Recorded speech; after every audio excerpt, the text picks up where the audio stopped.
Hej, det er Karina her med et lille forsøg på at lave en videoblog for at fortælle om Uletherapy, som er en ny ultralydsbehandling, som jeg testede i sidste uge op på Snage.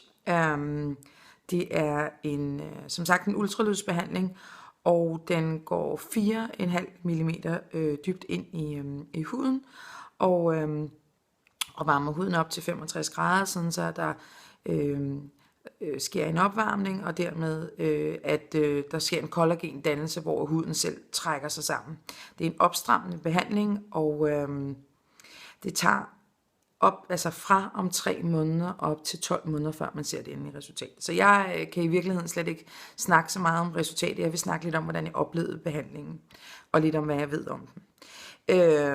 Jeg fik lavet behandlingen i torsdags, og det er tirsdag i dag, og jeg har et lille blåt mærke der, og jeg har lidt krumselumse, og jeg synes, jeg er lidt gul her. Og så er jeg hævet i det her område, så faktisk den, jeg gerne vil have væk, den vi kalder bulldogkinder, den er fuldstændig hævet nu. Så lige nu ser det faktisk nærmest værre ud, end det gjorde før. Men der sker alligevel også nogle ting, kan jeg mærke i huden. For det første så kan jeg virkelig mærke, at den arbejder, og for det andet, så har det ændret sig her de sidste par dage, og i morges, da jeg mødte med en veninde tilfældigt, så siger hun, Gud, du har tabt dig i ansigtet. Det kan jeg nu ikke se selv, fordi en af mine problemområder, det er den her, og den hænger selvfølgelig også mega meget sammen med, hvor meget jeg vejer. Så hvis jeg tabte mig 15-20 kilo, eller hvad det nu var, så ville jeg helt sikkert slet ikke have det der problem. Men jeg vil fortælle om, at jeg var inde og forlade det hos den søde sygeplejerske Christian derinde i torsdag, så det tager cirka 1,5 time at forlade hele ansigtet. Og der bliver simpelthen ligesom sat sådan et ultralydshoved på, og så sender den sådan nogle stråler ned gennem huden, og jeg gik meget op i, om det gør ondt. Jeg er super følsom og ikke særlig cool, når det kommer til smerte. Og det gør ondt nogle steder hernede. Der sidder også nogle nervebaner her, som man går udenom. Men der var det sådan, hvor man lavede den der... der bed man lige tænderne sammen, og resten af ansigtet heroppe og på hals og sådan nogle ting. Man må heller ikke ned på drøblen. Men på det her område, heroppe, rundt om her, var det piece of cake. Man laver først sådan en, hvor man først kører med 4,5 mm i dybden, og så bagefter laver de med 3 mm i dybden. Og den der 3 mm i dybden, der kan du ligge og synge og tjekke Facebook, og jeg ved ikke hvad, der er ingen problemer. Så kørte Christian også rigtig meget heroppe. Jeg har jo pandehår, men har lidt en tendens til at blive lidt tung i det her område her.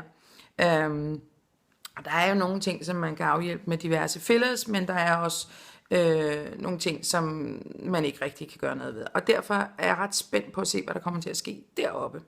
Så for mig var det noget med det her, og det er noget med det her. Og så kan den faktisk også give et lille løft. Som sagt, så kan jeg kan ikke rigtig forklare det, men det er ligesom, jeg kan mærke, at det arbejder allerede.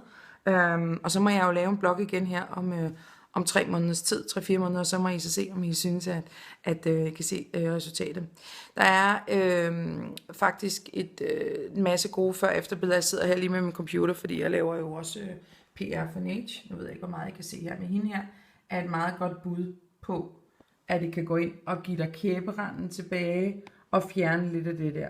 Sådan så du simpelthen får den markering. Og det var ting, man i gamle dage kun kunne gøre med plastikkirurgi, eller det vil sige, hvis du gik ind og lavede en operation, og lavede et ansigtsløfte. Det ved jeg ikke med jer, men det tør jeg i hvert fald ikke. Det er for drastisk.